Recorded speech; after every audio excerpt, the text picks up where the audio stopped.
එක ව්‍යාජ වෙලෙන්දෙක් ඉන්නවා. පොල්ලට බූරුවෙක් අරගෙන එනවා. මොනා කියලාද බූරුව අරගෙන එන්නේ?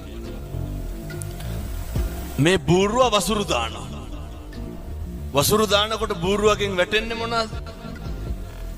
රංකාසි.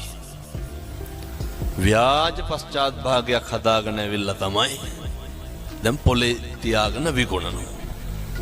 අර ව්‍යාජ රංකාසි වැටෙනවා වසුරු දානකොට. එක වෙලෙන්දෙක් වැඩි මිලට ගන්නවා. ඇයි මම මේ අපි ගැන කියන්නේ? වැඩි මිලට ගන්නවා.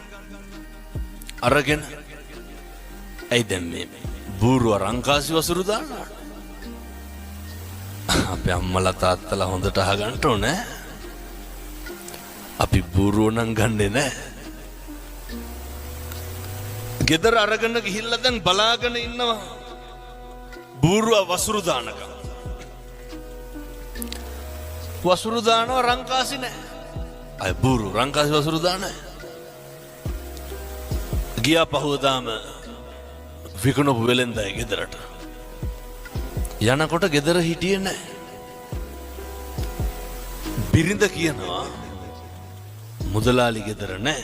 පණිවිඩේ යවන්නම් ටිකක් ඉන්න. එහෙම කියලා ගෙදර හිටපු බල්ලට ගැහුවා. ගහලා කිව්වා මහත්තයා එක් කරගෙන වරෙන් කියලා. බල්ලා ගහනකොට දුවනවනේ බල්ලෝ. ඉතින් හොරතල් වෙන්නේ නෑ. ඒ විදිහෙම බල්ලෙක් එක්ක අර ව්‍යාජ වෙලෙන්ද ආවා. ඇවිල්ලා දැන් අර බූරුව සල්ලි වල ගත්ත මනුස්සයට පුදුමේ මොකක්ද? මේ පණිවිඩ කියන බල්ලෝ ඉන්නවා. දැන් අර යකාට බූරුව අමතක වුණා. දැන් මොකේටද පොර කන්නේ? අපිමයි. දැන් පොර කනවා බල්ලා ගන්න. හැරිලා බැලුවොත් නරකද අතීතේ. එකපාරක් මදිද රැවටුණා මේ හිත කියන වංචාකාරයා.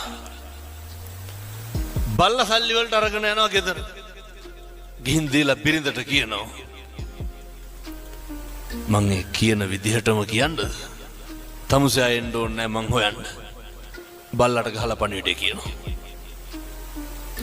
බිරිඳ පහුවදා මොකද කරේ? ඌමනාවකට බල්ලට ගහලා පණිවිඩ. බල්ලු පණිවිඩ කියන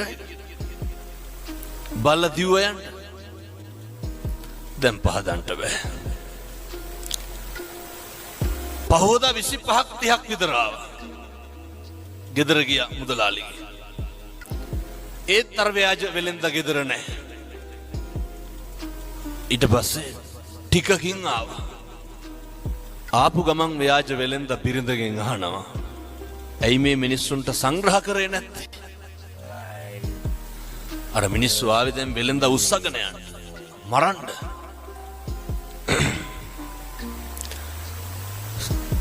සංග්‍රහ කරේ නැත්තේ ඇයි කියලා අහන්න ගමන්ම ව්‍යාජ වෙලෙන්ද මොකද කරන්නේ? ව්‍යාජ පිහියකින් බිරිඳගේ බෙල්ල කපනවා.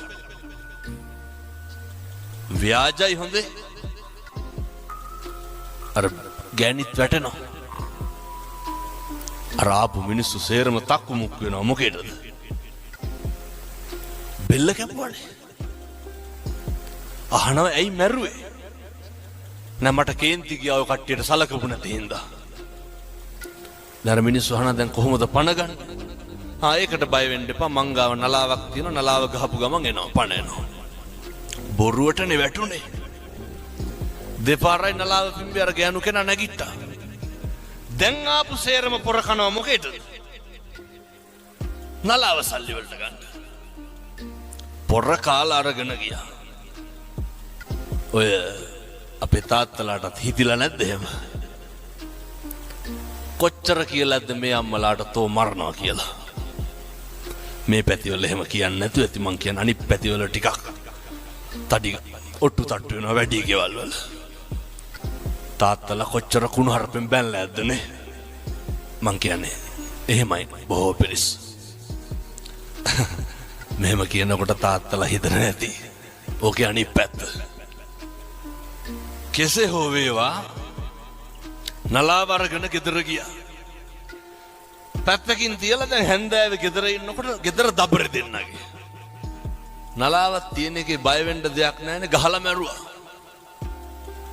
ටිකක් ඉඳලම පිඹින්නම් කියලා හිතලා අරගෙන පිඹිනවා. පිඹට මල කඳන් වලට පණ එන්නේ.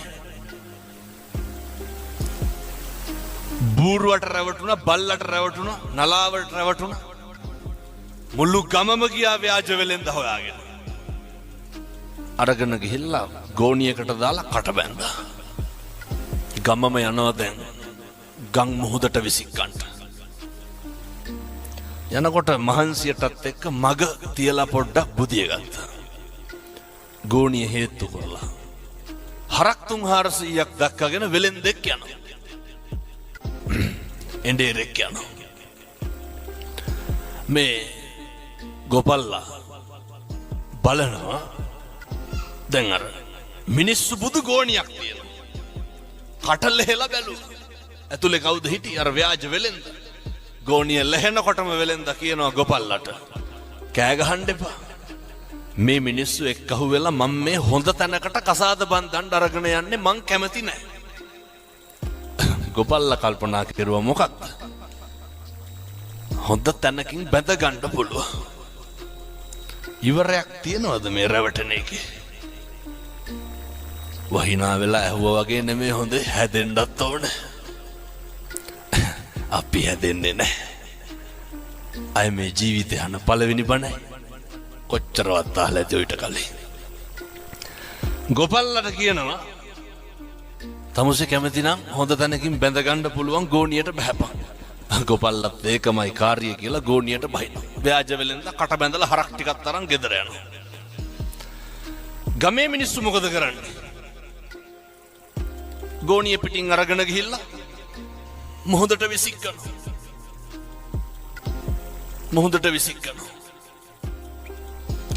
මුහුදට විසිකලා බහුව ගමට එනකොට මෙන්න අර ව්‍යාජ වෙලෙන්ද ඉන්නව හරක් 300ක් එක ගෙදර. ගමේ මිනිස්සුන්ට පුදුමේ. ගමේ මිනිස්සු අහනවා දැන් මුහුදට දාලා අපි කොහොමද දැන් මේ ගෙදර ඉන්නේ? ව්‍යාජ වෙලෙන්ද කට උල් කරලා කියනවා ඔයාලා මාව මුහුදට විසික්කා. මේ ශ්‍රියාකාන්තාව වැඩියා. මං වඩා ගත්තා. හරක් 300ක් එක ගොඩින් තිබ්බා. දැන් ගමේ උන් පොර කනවා මොකේද? ශ්‍රියාකාන්තාවගෙන් හරක් ගන්න. අහනම ව්‍යාජ වෙලෙන්දගෙන් අපිටත් බැරිද අරන් ගන්න? ලැජ්ජ නැති හැටි. වෙලෙන්ද මොකද කියන්නේ? පුළුවන්. මුළු ගමම බස්